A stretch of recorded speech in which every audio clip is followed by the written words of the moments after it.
பெரும் மழை வெள்ளத்தால் மிகவும் மோசமாக பாதிக்கப்பட்ட பகுதிகளில் தூத்துக்குடி மாவட்டம் ஸ்ரீவைகுண்டம் முக்கியமானது.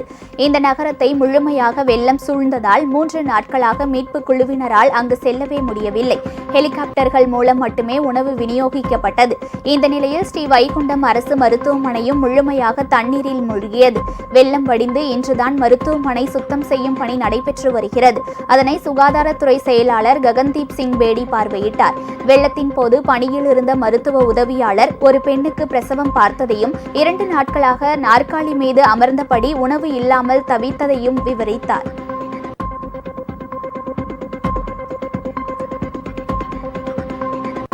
இதுல இருக்குள்ள வந்து தண்ணி வந்துட்டு இங்க வந்துட்டு இதுகிட்ட வந்து சார் கெட்டிடுவோம் சேர்ல உட்கார்ந்துட்டு கெட்டிடுவோம் சொல்லி 2 பேரும் கெட்டி அப்புறம் அந்த டெலிவரி அந்த அம்மா எங்க பார்த்து விட்டுட்டு தான் இந்த அந்த அம்மா தூரம்ல அங்க அந்த அம்மா சேர்ல தான் உட்கார வச்சிருந்தோம். சேர்ல உட்கார்ந்து பாப்பா குழந்தை அது குழந்தை எங்க எங்க வீட்டுக்கு வீட்டுக்கு அப்புறம் தண்ணி மேலே ஏறும் போதும் அவங்க எப்படி அவங்க எவ்வளவு டைம் இருந்தாங்க?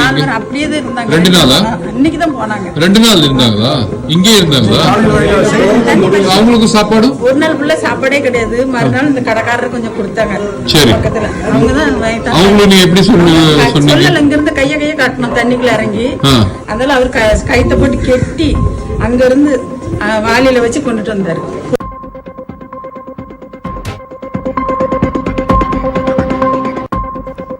தொழிலாளர்களுக்கு விசா பெற்றுத்தர 50 லட்சம் ரூபாய் பெற்றதாக தொடரப்பட்ட வழக்கில் அமலாக்கத்துறை விசாரணைக்கு நாடாளுமன்ற உறுப்பினர் கார்த்திக் சிதம்பரம் ஆஜரானார்.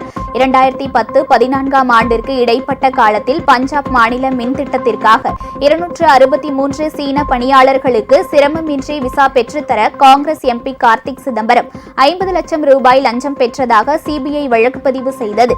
சிபிஐயை தொடர்ந்து அமலாக்கத்துறையும் வழக்கு பதிவு செய்து விசாரணை நடத்தி வருகிறது.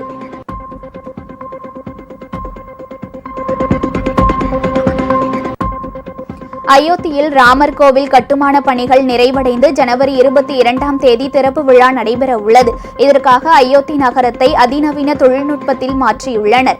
இதில் சர்வதேச தரத்தில் உருவாக்கப்பட்டுள்ள அயோத்தி விமான நிலையத்தில் இந்திய விமானப்படையின் போயிங் விமானம் தரையிறங்கி சோதனை ஓட்டத்தை நிறைவு செய்தது. இதையடுத்து வரும் 30ஆம் தேதி அயோத்தி விமான நிலையம் பயன்பாட்டிற்கு திறந்துவிடப்படும். அதன்பின் ஜனவரி 6ஆம் தேதி முதல் இண்டிகோ நிறுவனம் சென்னை, டெல்லி, அகமதாபாத், மும்பை, கொல்கத்தா, ஹைதராபாத், பெங்களூரு உள்ளிட்ட நகரங்களில் இருந்து அயோத்திக்கு பயணங்கள் விமானத்தை இயக்க உள்ளதாக அறிவித்துள்ளது.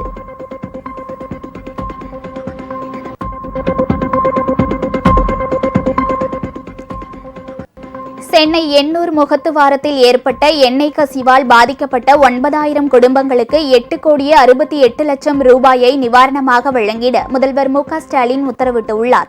இது தொடர்பாக தமிழக அரசு வெளியிட்டுள்ள செய்திக்குறிப்பில் மீனவ கிராமங்களைச் சேர்ந்த 2301 குடும்பங்களுக்கு நிவாரணத் தொகையாக தலா 12,500 ரூபாய் வீதம் வழங்கப்படும் என தெரிவிக்கப்பட்டுள்ளது.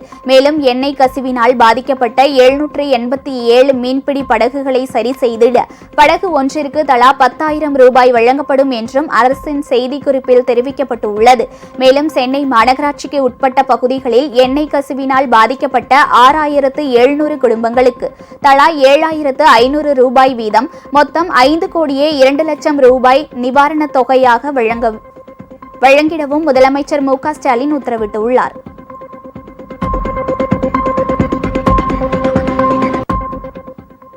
இந்தியாவில் கடந்த 7 மாதங்களில் இல்லாத வகையில் ஒரே நாளில் 752 பேருக்கு கொரோனா பாதிப்பு ஏற்பட்டிருப்பது உறுதியாகியுள்ளது. நேற்று 640 இருந்த கொரோனா பாதிப்பு இன்று மேலும் 752 பேருக்கு உறுதி செய்யப்பட்டுள்ளது. இவர்களையும் சேர்த்து தற்போது நாட்டில் 3420 பேர் கொரோனா பாதிப்புக்கு சிகிச்சை பெற்று வருகின்றனர். கேரளாவில் 2, கர்நாடகா மற்றும் ராஜஸ்தானில் தலா 1 என மொத்தம் 4 பேர் இன்று கொரோனா தொற்றால் உயிரிழந்து இருப்பதாகவும் மத்திய சுகாதார அமைச்சகம் தெரிவித்துள்ளது.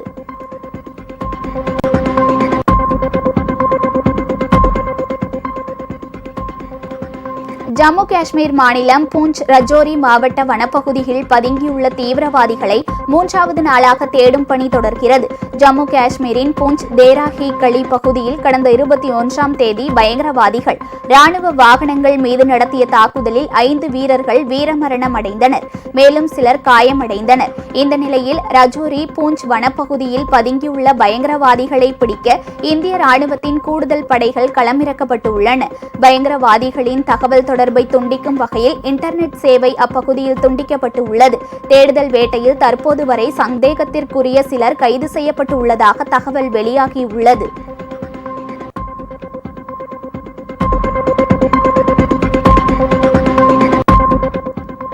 புதுச்சேரி அடுத்த பாகூர் அருகே பூமியிலிருந்து கண்டெடுக்கப்பட்ட சிவலிங்கம் மற்றும் சித்தர் சிலைகளுக்கு கிராம மக்கள் பூஜை செய்து வழிபட்டனர். அரங்கனூர் கிராமத்தில் சுடுகாட்டிற்கு செல்லும் பாதையில் சிவலிங்கம் மற்றும் சித்தர் சிலைகள் மண்ணுக்குள் புதைந்திருப்பதாக அதே கிராமத்தைச் சேர்ந்த ஒருவர் அருள்வாக்கு கூறினார். இதனை அடுத்து அந்த இடத்தில் கிராம மக்கள் தோண்டிய போது சுமார் 3 அடி ஆழத்தில் சிவலிங்கம் சிலையும் சித்தர் சிலையும் கிடைத்துள்ளது. இதன் பின்னர் சுவாமி சிலைகளுக்கு மஞ்சள், பால் போன்றவற்றால் அபிஷேகம் செய்து வழிபட்டனர். சுவாமி சிலைகள் கண்டெடுக்கப்பட்ட தகவல் காட்டுத்தீ போல பரவியதால் அருகே உள்ள கிராம மக்களும் ஆர்வத்துடன் வந்து சுவாமி சிலைகளை பார்வையிட்டு செல்கின்றனர்.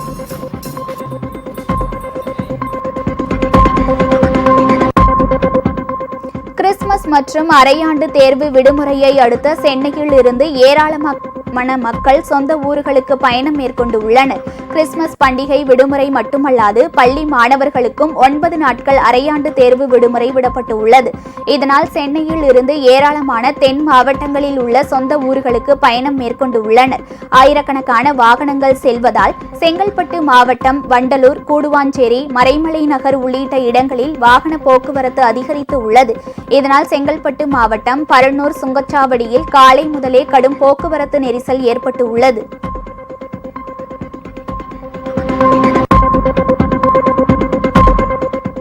கிறிஸ்துமஸ் மற்றும் தொடர் விடுமுறை காரணமாக மக்கள் பெருமளவில் சொந்த ஊர்களுக்கு செல்வதால் ஓசூர் அருகே பெங்களூர் சென்னை தேசிய நெடுஞ்சாலையில் கடும் போக்குவரத்து நெரிசல் நிலவுகிறது. பள்ளிகளுக்கு அரையாண்டு தேர்வு விடுமுறையும் விடப்பட்டு உள்ளதால் மக்கள் அதிக அளவில் வெளியூர்களுக்கு செல்கின்றனர்.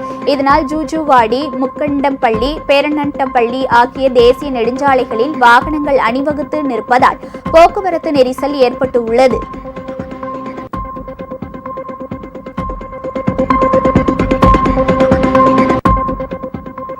நாடாளுமன்ற வளாகத்திற்குள் வண்ணப்புகை வீசி அத்துமீறலில் ஈடுபட்ட 6வது குற்றவாளி மகேஷ் குமாவத்தை 13 நாட்கள் காவலில் விசாரிக்க நீதிமன்றம் அனுமதி வழங்கியிருக்கிறது.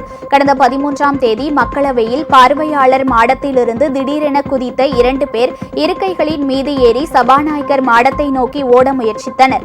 அவர்கள் கண்ணீர் புகை குப்பிகளை வீசினர். இதனால் அங்கு பெரும் பரபரப்பு ஏற்பட்டது. இந்த சம்பவத்தில் மொத்தம் 6 பேர் கைது செய்யப்பட்டு உள்ளனர். 6வது நபராக கைது செய்யப்பட்ட மகேஷ் குமாத்தை 13 நாட்கள் காவலில் வைத்து விசாரிக்க என்ஐஏ வழக்குகளை விசாரிக்கும் சிறப்பு நீதிமன்றம் அனுமதி வழங்கியிருக்கிறது.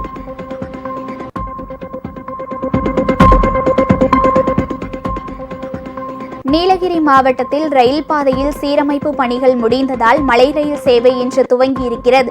கடந்த 20ஆம் தேதி கனமழை பெய்ததால் அடல்லி ஹில்க்ரோ இடையே தண்டவாளத்தில் மண் சரிவு ஏற்பட்டது. மரங்களும் முறிந்து விழுந்ததால் ரயில் சேவை ரத்து செய்யப்பட்டிருக்கிறது. தற்போது சீரமைப்பு பணிகள் முடிந்ததால் இன்று காலை முதல் மீண்டும் ரயில் சேவை துவங்கியிருக்கிறது. வெளியூர்களில் இருந்து வந்த சுற்றுலா பயணிகள் மலை ரயிலில் உதகைக்கு புறப்பட்டு சென்றனர்.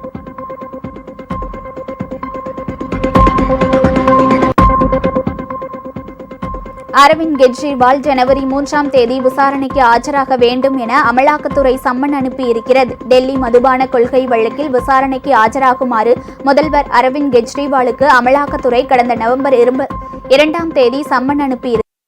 மத்திய பிரதேச தேர்தல் பிரச்சாரத்தில் இருப்பதாக கூறி விசாரணைக்கு ஆஜராவதை அரவிந்த் கெஜ்ரிவால் தவிர்த்தார். இந்த நிலையில் டிசம்பர் 21ஆம் தேதி விசாரணைக்கு ஆஜராகுமாறு 2வது முறையாக சம்மன் அனுப்பியது. ஆனால் அப்போது அரவிந்த் கெஜ்ரிவால் விசாரணைக்கு ஆஜராகவில்லை. இந்த நிலையில் ஜனவரி 3ஆம் தேதி விசாரணைக்கு வருமாறு கெஜ்ரிவாலுக்கு 3வது முறையாக சம்மன் அனுப்பியிருக்கிறது.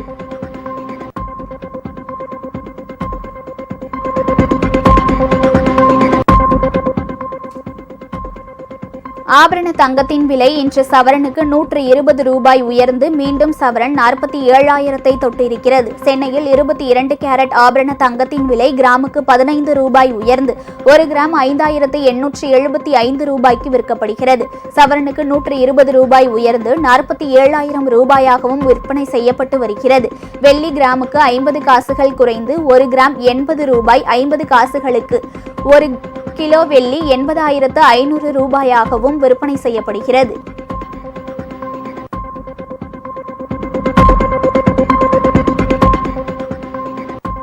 தேனி மாவட்டம் கம்பம் அருகே இருக்கும் சுருளி அருவியில் நீர்வரத்து சீராக இருக்கிறது. இதனால் சுற்றுலா பயணிகள் குளிக்க வனத்துறையினர் அனுமதி அளித்துள்ளனர். மேற்கு தொடர்ச்சி மலைப்பகுதியில் பெய்த கனமழையின் காரணமாக வெள்ளப்பெருக்கு ஏற்பட்டதால் சுற்றுலா பயணிகள் குளிக்க வனத்துறையினர் தடை விதித்திருந்தனர். இன்று நீர்வரத்து சீராக இருப்பதால் சுற்றுலா பயணிகள் குளிப்பதற்கு அனுமதி வழங்கப்படுகிறது. அருவியில் நீர் ஆர்ப்பரித்து கொட்டுவதால் அருவி பகுதிக்கு வரும் ஐயப்ப பக்தர்களும் ஏராளமான சுற்றுலா பயணிகளும் ஆர்வத்துடன் குளித்து செல்கின்றனர். சபரிமலை தரிசனத்தை முடிச்சுட்டு இங்கே சுருளி ஃபால்ஸ் வந்திருந்தோம். இங்கே ஒரு வாரமாக இங்கே தடை செய்யப்பட்டிருந்ததுனால இங்கே அதை இது பண்ணியிருக்காங்க, விலக்கி விட்டுருக்காங்க. இங்கே நல்ல அருவியில் நல்ல தண்ணி இருந்தது, நல்லா குளித்து நாங்கள் மகிழ்ச்சியாக என்ஜாய் பண்ணி இப்போ இதை முடிச்சு விட்டு கீழே இருக்க சிவன் கோயிலில் போய் தரிசனம் முடித்து சென்னையை நோக்கி நாங்கள் பயணித்து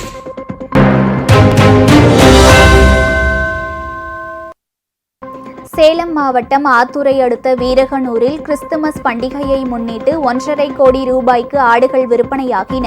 வீரகனூரில் வாரந்தோறும் சனிக்கிழமையன்று நடைபெறும் கால்நடை சந்தையில் சுற்று வட்டார கிராமங்களிலிருந்து ஏராளமானோர் இங்கு ஆடுகளை விற்பனைக்கு கொண்டு வருகின்றனர்.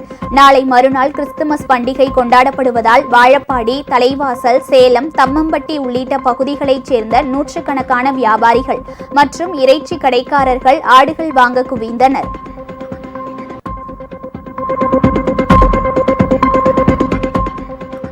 புதுக்கோட்டை மாவட்டம் அறந்தாங்கியை அடுத்துள்ள பெருங்காட்டில் மாட்டுவண்டி பந்தயம் நடைபெற்றது. இந்த போட்டியை ஏராளமானோர் கண்டு ரசித்தனர். முன்னாள் கவுன்சிலர் ஆறுமுகம் நினைவு தினத்தை முன்னிட்டு ஒவ்வொரு ஆண்டும் இங்கு மாட்டுவண்டி பந்தயம் நடத்தப்படும். அந்த வகையில் 13வது ஆண்டாக இன்று போட்டி நடைபெற்றது. மதுரை, சிவகங்கை, புதுக்கோட்டை உள்ளிட்ட தென் மாவட்டங்களில் இருந்து 70க்கும் மேற்பட்ட மாட்டுவண்டிகள் வந்து பந்தயத்தில் கலந்து கொண்டன. பந்தயத்தில் முதல் 3 இடங்களை பிடித்த மாட்டுவண்டிகளின் உரிமையாளர்களுக்கு பரிசு வழங்கி பாராட்டு தெரிவிக்கப்பட்டது.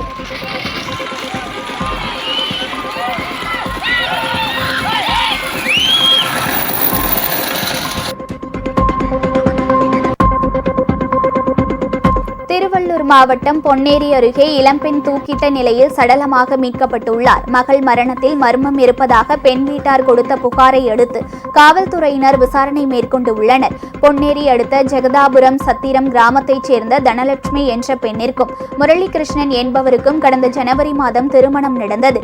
இந்த நிலையில் நேற்று தனலட்சுமியின் பெற்றோரை தொலைபேசியில் தொடர்பு கொண்ட கணவர் வீட்டார் தனலட்சுமி தூக்கிட்டு தற்கொலை செய்து கொண்டதாக தெரிவித்துள்ளனர். இதனிடையே மகளின் மரணத்தில் மர்மம் இருப்பதாக பொன்னேரி கோட்டாட்சியர் அலுவலகத்தில் தனலட்சுமியின் பெற்றோர் புகார் அளித்துள்ளனர்.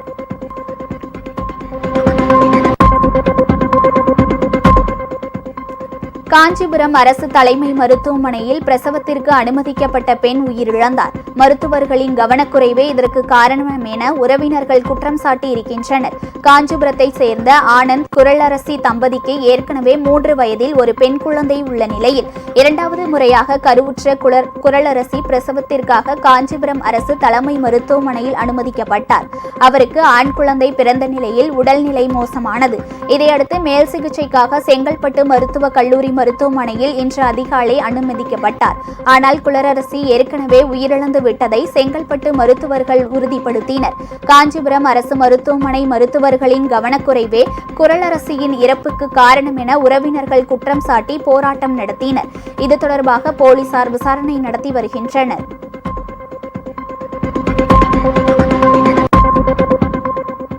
திருச்சி மாவட்டம் சமயபுரம் அருகே சாலையில் சென்று கொண்டிருந்த கார் திடீரென தீப்பற்றி எரிந்ததால் பரபரப்பு ஏற்பட்டது. கடலூர் மாவட்டம் குறிஞ்சிப்பாடியைச் சேர்ந்த மைக்கேல் ராஜ் திருச்சியிலிருந்து நெய்வேலி நோக்கி சென்று கொண்டிருந்தார். சமயபுரம் சுங்கச்சாவடி அருகே வந்தபோது கார் திடீரென தீப்பற்றி கொண்டது. காரை சாலையோரம் நிறுத்திவிட்டு மைக்கேல் ராஜும் ஓட்டுநர் ராஜனும் கீழே இறங்கிவிட்டனர். இதனால் அதிர்ஷ்டவசமாக உயிர் சேதம் தவிர்க்கப்பட்டது.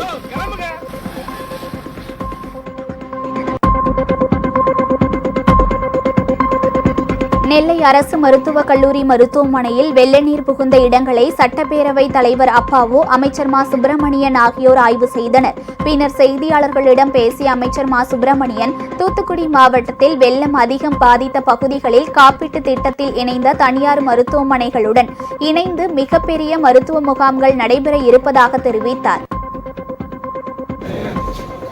மதுரை மீனாட்சி மிஷன், வேலம்மாள், வடமலையான், அரிஸ்டோ, ஆசீர்வாதா, தேவதாஸ் போன்ற பல்வேறு மருத்துவமனைகளை ஏறத்தாழ 17-18 பெரிய அளவிலான காப்பீட்டு திட்டத்தின் குடும்ப உறுப்பினர்களாக அரசாங்கத்தோடு இணைந்து பணியாற்றி கொண்டிருக்கிற இந்த மருத்துவமனைகளை ஒருங்கிணைத்து நாளை மிகப்பெரிய அளவிலான இந்த தனியார் மருத்துவமனைகளை ஒருங்கிணைத்து இருக்கிறது மக்கள் நல்வாழ்வுத்துறை.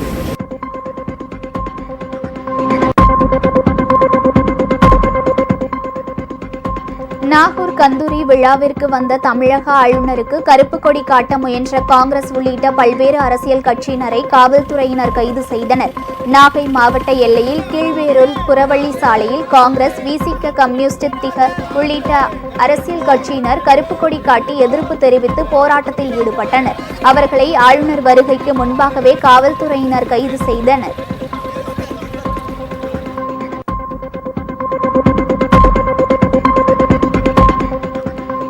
நெல்லை மாவட்டம் கூடன்குளம் 2வது அணு உலையில் தொழில்நுட்ப கோளாறு காரணமாக மின் உற்பத்தி நிறுத்தப்பட்டதால் 1000 மெகாவாட் மின் உற்பத்தி பாதிக்கப்பட்டுள்ளது. கூடன்குளம் அணுமின் நிலையத்தில் முதல் மற்றும் 2வது அணு உலைகளில் தலா 1000 மெகாவாட் மின் உற்பத்தி செய்யப்பட்டு வருகிறது. இந்த நிலையில் 2வது அணு உலையில் திடீரென தொழில்நுட்ப கோளாறு ஏற்பட்டதால் 1000 மெகாவாட் மின் உற்பத்தி பாதிக்கப்பட்டுள்ளது. தொழில்நுட்ப கோளாறை சரி செய்யும் பணியில் இந்திய, ரஷ்ய அதிகாரிகள் ஈடுபட்டுள்ளனர். விரைவில் சரி செய்யப்பட்டு மின் உற்பத்தி தொடங்கும் என எதிர்பார்க்கப்படுகிறது. கூடாங்குளத்தில் 3, 4 ஆகிய அணு உலை பணிகள் 90% நிறைவடைந்து உள்ளன. 5 மற்றும் 6வது உலைகளுக்கான பூர்வாங்க பணிகள் நடைபெற்று வருகின்றன.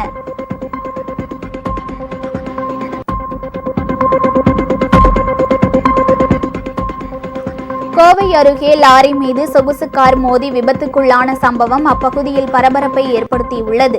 ஒத்தக்கல் மண்டபம் பகுதியில் அமைந்துள்ள மேம்பாலத்தில் சென்ற லாரி திடீரென பிரேக் பிடிக்காததால் பின்னால் சென்ற சொகுசு கார் மோதியது.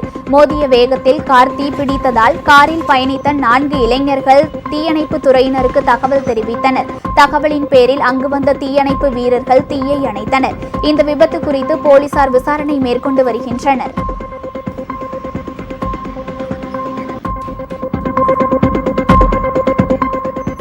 மதுரை மாவட்டம் திருமங்கலத்தில் உள்ள தனியார் அமைப்பு சார்பில் தூத்துக்குடி, நெல்லை உள்ளிட்ட தென் மாவட்டங்களில் மழையால் பாதிக்கப்பட்ட மக்களுக்கு போர்வை, உணவு உள்ளிட்ட 1,50,00,000 ரூபாய் மதிப்பிலான நிவாரணப் பொருட்களை 70க்கும் மேற்பட்ட வாகனங்களில் அனுப்பி வைக்கப்பட்டது.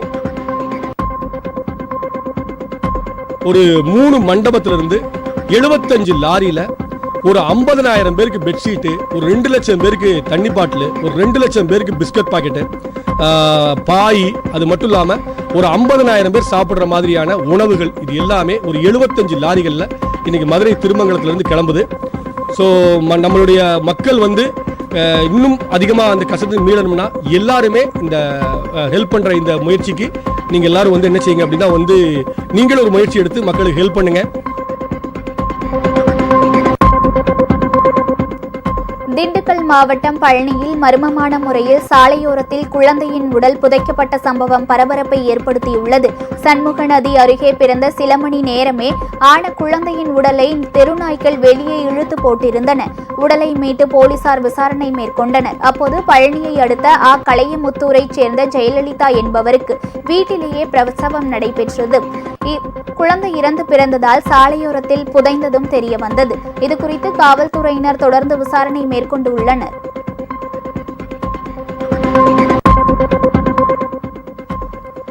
கரூர் மாவட்டம் பரமத்தி அருகே குடிநீர் பிரச்சினைக்கு தீர்வு காண வலியுறுத்தி பொதுமக்கள் சாலை மறியல் போராட்டத்தில் ஈடுபட்டனர். தண்ணீர் பற்றாக்குறை குறித்து பலமுறை பஞ்சாயத்து தலைவரிடம் புகார் மனு அளித்தும் எந்த நடவடிக்கையும் எடுக்கவில்லை என கூறப்படுகிறது. இதனால் ஆத்திரமடைந்த பொதுமக்கள் காலி குடங்களுடன் சாலையில் அமர்ந்து போராட்டத்தில் ஈடுபட்டனர். தகவல் அறிந்து வந்த அதிகாரிகள் குடிநீர் விநியோகம் செய்வதற்கு ஏற்பாடு செய்யப்படும் என உறுதியளித்ததன் பேரில் போராட்டம் கைவிடப்பட்டது.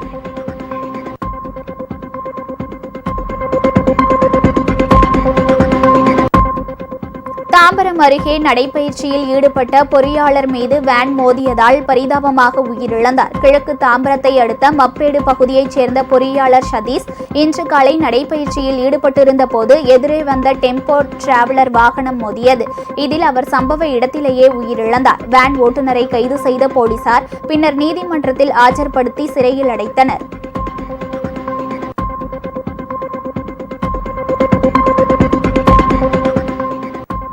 வைணவ தலங்களில் வைகுண்ட ஏகாதசியை முன்னிட்டு இன்று அதிகாலை சொர்க்கவாசல் திறப்பு நிகழ்ச்சி நடைபெற்றது. ஸ்ரீரங்கம் ரங்கநாதர் கோவிலில் சொர்க்கவாசல் வழியாக அம்பாளுடன் பெருமாள் வந்ததும் ஆயிரக்கணக்கான மக்கள் ரங்கா மற்றும் கோவிந்தா என முழக்கம் எழுப்பியபடி வழிபட்டனர். இதேபோல் ஸ்ரீவில்லிபுத்தூர், சென்னை திருவல்லிக்கேணி, திருப்பதி உள்ளிட்ட இடங்களிலும் சொர்க்கவாசல் திறப்பு நிகழ்ச்சி சிறப்பாக நடைபெற்றது.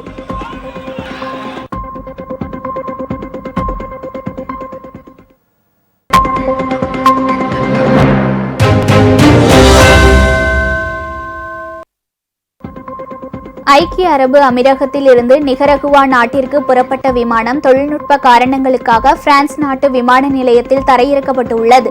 ஆனால் இந்த விமானம் முதலில் கடத்தப்பட்டதாக தகவல் வெளியானது. ஆனால் துபாயிலிருந்து 303 பேருடன் நிகரகுவாவுக்கு சென்ற விமானம் பிரான்ஸ் நாட்டு விமான நிலையத்தில் தொழில்நுட்ப காரணங்களுக்காக நிறுத்தப்பட்டுள்ளது என இந்திய தூதரகம் தனது எக்ஸ் தள பக்கத்தில் தெரிவித்துள்ளது.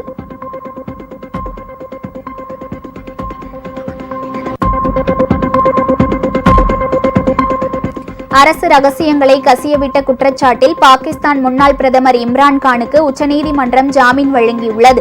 பாகிஸ்தான் உச்சநீதிமன்றம் ஜாமீன் அளித்துள்ள போதிலும் இம்ரான்கான் விடுவிக்கப்படுவது சந்தேகமே என அவரது வழக்கறிஞர் தெரிவித்துள்ளார். இம்ரான்கான் மீது மேலும் பல வழக்குகள் நிலுவையில் உள்ளதால் அவர் சிறையில் இருந்து வெளியே வர சில வாரங்கள் ஆகும் என்றும் அவர் கூறியிருக்கிறார்.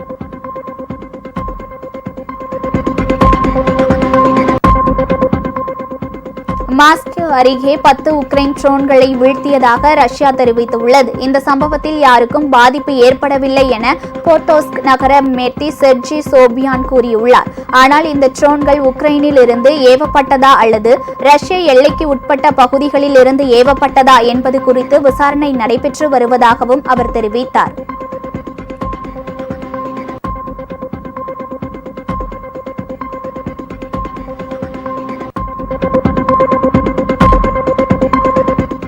சீனாவில் இருந்து இறக்குமதி செய்யப்படும் மின்சார வாகனங்கள் உள்ளிட்ட பொருட்கள் மீதான வரியை உயர்த்த அமெரிக்கா திட்டமிட்டு வருகிறது. சீனாவில் இருந்து கிட்டத்தட்ட $300 மில்லியன் அளவிலான பொருட்களை அமெரிக்காவில் இறக்குமதி செய்யப்படுகின்றன. இவற்றுக்கான வரியை அடுத்த ஆண்டு மறுசீரமைப்பு செய்து உயர்த்திட அமெரிக்கா பரிசீலனை செய்து வருவதாக தகவல் வெளியாகியிருக்கிறது.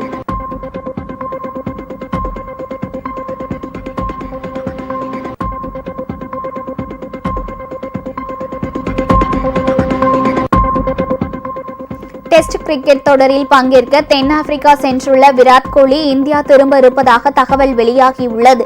இந்திய கிரிக்கெட் அணி தற்போது தென்னாப்பிரிக்காவில் சுற்றுப்பயணம் மேற்கொண்டு விளையாடி வருகிறது. இரு அணிகளுக்கும் இடையே நடைபெற்ற T20 தொடர் சமனில் முடிவடைந்த நிலையில் ஒருநாள் தொடரை இந்திய அணி 2-1 என கைப்பற்றியது. இதையடுத்து 2 போட்டிகள் கொண்ட டெஸ்ட் தொடர் நடைபெற உள்ளது.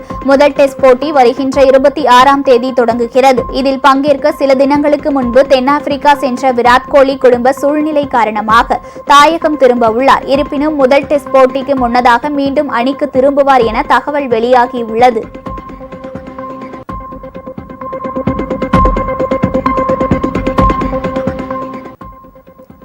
தென்னாப்பிரிக்காவுக்கு எதிரான தொடரின் போது காலில் ஏற்பட்ட காயம் காரணமாக சூரியகுமார் யாதவ் ஆப்கானிஸ்தானுக்கு எதிரான T20 தொடரிலிருந்து விலகியுள்ளார்.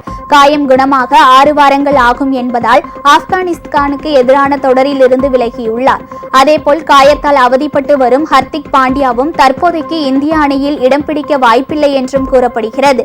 இஷான் கிஷான் சமீபத்தில் தென்னாப்பிரிக்கா டெஸ்ட் தொடரில் இருந்து தனிப்பட்ட காரணங்களுக்காக பங்கேற்கவில்லை. அவருக்கு ஆப்கானிஸ்தானுக்கும் எதிரான தொடரில் பங்கேற்பதில் சந்தேகம் நிலவுவதால் சிஜேத் சர்மாவிற்கு இந்திய அணியில் வாய்ப்பு கிடைக்கலாம் என்று கூறப்படுகிறது.